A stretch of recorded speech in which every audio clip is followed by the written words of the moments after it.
I do want to say just quickly about Tim Wakefield. There's been a lot written. There's been a lot said. And I said basically how I felt about the whole situation, about him in particular and what he has meant to this city. I said it last week. But I'll tell you this.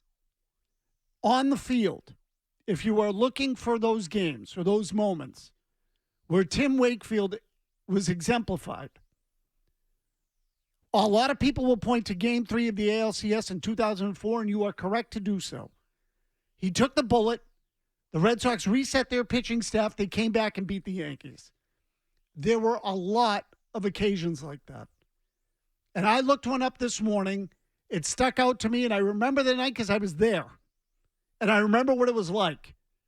The Red Sox were in a losing streak. Their pitching staff was getting beat up. It was June 10th. They were in Chicago. In Chicago to play the White Sox. What year is this? 1996. Wakefield pitched a complete game, and in the middle of the game, he was getting his brains beaten, and Kevin Kennedy went out to the mound and said to him, I need you to take a bullet here. Okay, we got to save the staff. So I know it sucks for you, but I need you to do this. Wakefield said, no problem, I'll do whatever you need me to do. He went 8 innings, which was a complete game. He gave up 16 hits, 8 runs, 3 walks. He did not strike out a batter. He threw 158 pitches.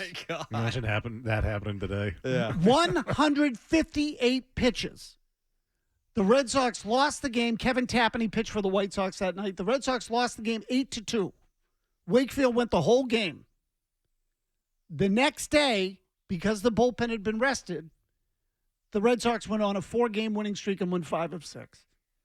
So it was that kind of stuff, and I think he basically lived with the same philosophy off the field as he did on it.